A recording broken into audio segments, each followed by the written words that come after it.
What's good, YouTube? It's your boy Trey Soldier, and today we got Can You Make Reads Like Chrissy Paul himself?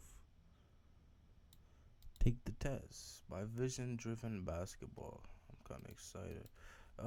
Hopefully it's good, bro. If I do good, I'm good. Like the video.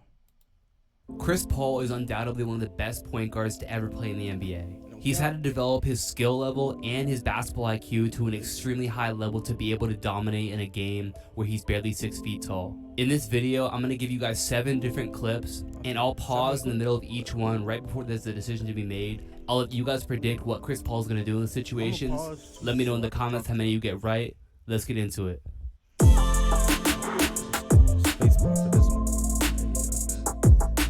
Here we've got Chris Paul playing this high ball screen going towards the middle of the floor. What should he do? Should he continue to attack downhill to the left and try and score the basket? Hold on. Okay, well, he's giving options, so I'm gonna just hear. Should he take this pull up near the free throw line, or should he throw this lob to the cutter on the baseline? They trying to give me 5 seconds. Okay, so he said keep going. Take the midi or throw the lob.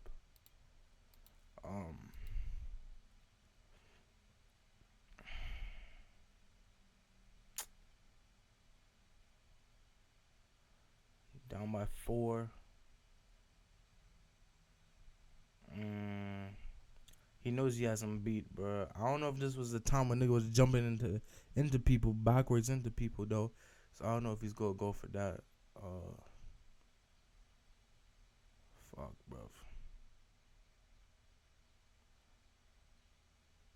I think he throws the lob. He pulls it. Yes, sir.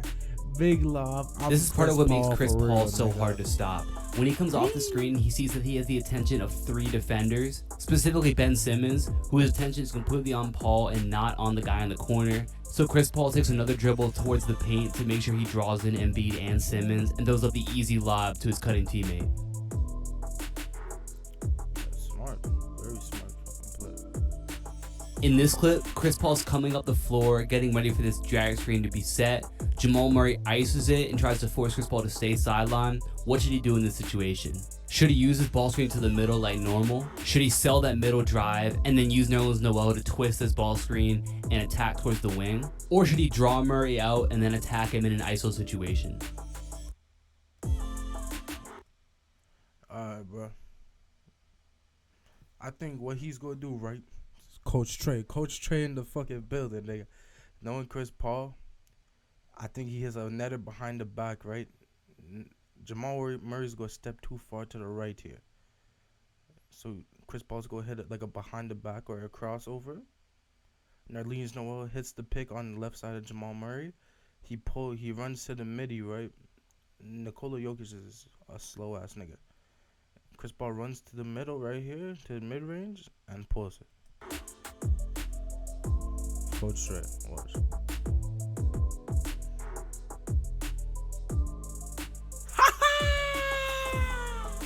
Chris Paul and Noel do a great job on this play of using that ice coverage against Jamal Murray. By Jamal Murray jumping up and trying to prevent Chris Paul from using that screen going towards the middle, Noel is able to twist that ball screen, which is going to allow Chris Paul to come off towards the sideline. And because Jamal Murray's already jumped over the screen, it's going to put him in prime position to get caught by that screen, leaving Chris Paul with Jokic and drop coverage for an easy mid-range jump shot. Yo, Coach motherfucking Trey, nigga.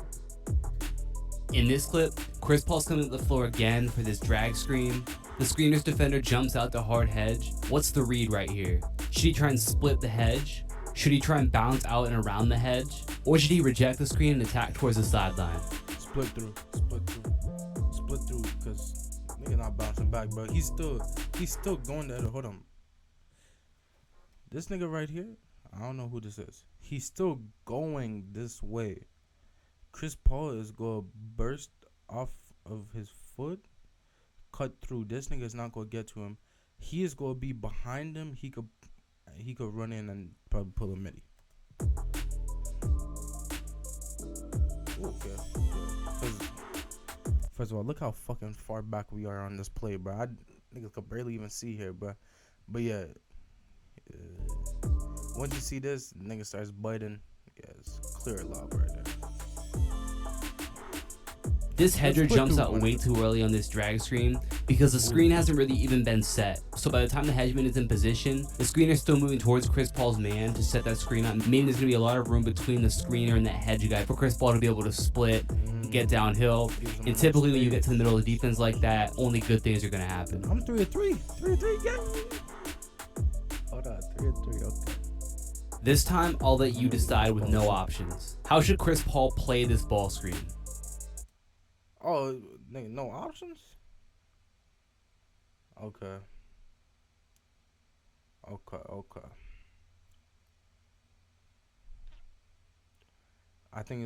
really think it's about to be a pick and roll situation, bro. I think Chris Paul is about to head left. Who the fuck is this? I don't know who that is. Nigga's most likely getting stuck right here, bro. Nene's gonna spin his left on his left foot, pivot off the left, so he's facing towards Chris Paul now. I don't know who this is either, bro. This shit's too fucking blurry. This nigga's gonna step up though. Chris Paul's gonna dish it through, dish it between the two niggas. Nene has an easy lay. But if I get that right to the tee, that's fucking crazy. I'm not gonna lie. Fuck, I got the wrong offer.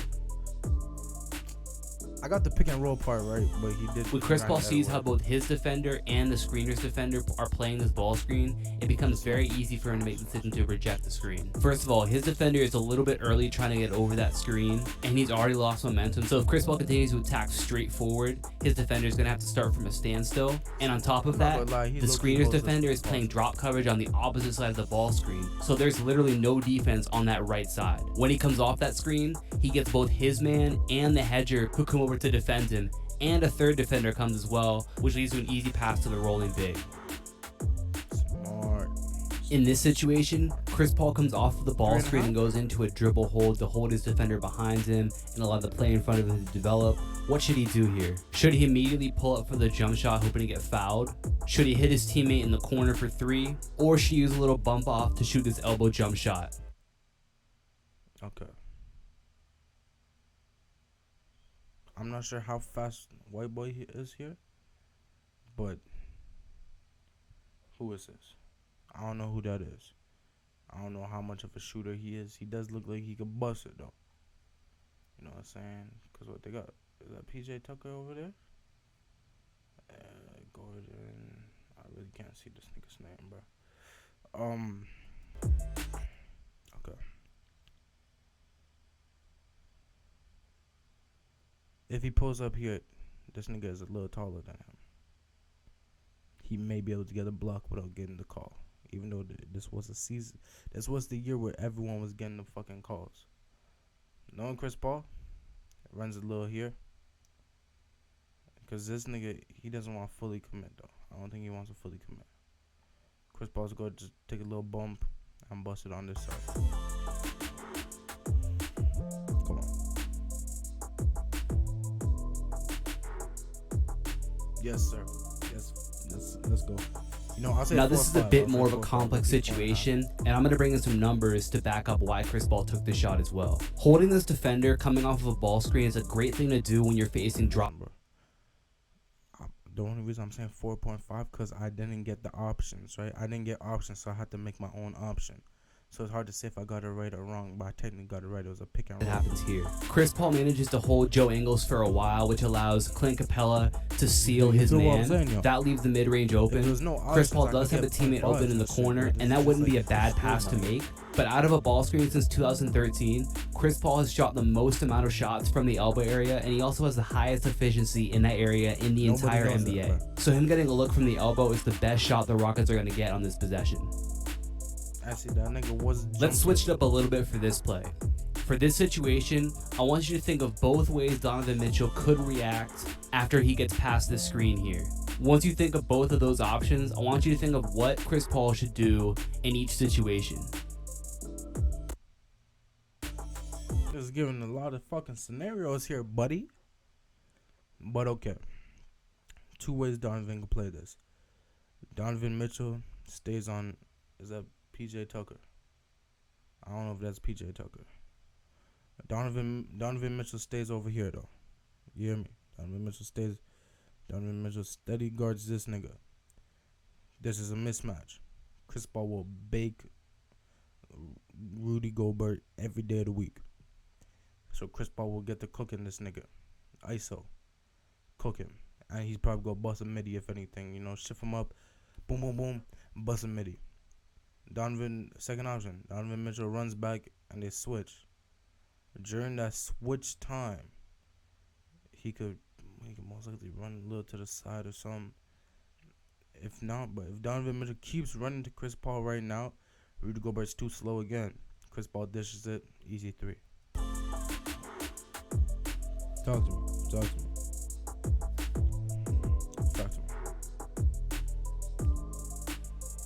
I'm a fucking genius, nigga. I'm a fucking genius, nigga. I'm a basketball wizard for real, bro. I'm telling you, bro. Don't let me. If I want to coach a team, I could coach a team, my nigga. I'm really coach motherfucking Trey, bro. See what I'm saying? Donovan Mitchell played. I said he's gonna move more to the side. Pretty sure that is PJ Tucker. Move a little more to the side. You know, now he's getting double team. Rudy Gobert is too slow to switch back. Chris Paul's dishing that off. I got it right. So here are the two options that Donovan Mitchell has after he goes under this ball screen. The first would be to stay with PJ Tucker to make sure that he doesn't get an open 3 and let Rudy Gobert stay one-on-one with Chris Paul with help to his left side. Or the other option is to recover back to Chris Paul and essentially bring a double team with him and Gobert, which would leave PJ Tucker open. So Chris Paul's two options to these would obviously, number one, if Rudy Gobert is guarding you, then you beat him, get by him, and either finish at the basket or you make a pass. Or, like what happens in the clip, if Donovan Mitchell rotates over for a double team, then you hit PJ Tucker on the pop, and he has a wide open 3. For this last one, let's look at some off-ball movement. Watch how the defender is playing it and predict the read that Chris Paul is going to make. Let's look at some off-ball movement. Watch how the defender is playing it and predict the read that Chris Paul is going to make right here. Hold on. What did the nigga just On the pop, and he has a wide open 3. For this last one, let's look at some off-ball movement. Bro, watch how the defender is playing it and predict the read that Chris Paul is going to make right here. Okay. This nigga right here. This is the on-ball defender. He's getting bodied by the screen. Off-ball defender, there's a big man. He's low-key playing drop coverage, but he's most likely a slow nigga. Chris Paul, bust a 3. There's two options I'm giving. Chris Paul busts a 3 or attacks him and kicks out or pulls a midi. So technically 3 options. Chris Paul busts a 3 right here, or Chris Paul attacks him. The other two options, Chris Paul attacks him no matter what, kicks it to this corner because Donovan Mitchell's going to bite, or he attacks him and pulls up for a midi. Okay, 3 options, yeah. Fucking knew it.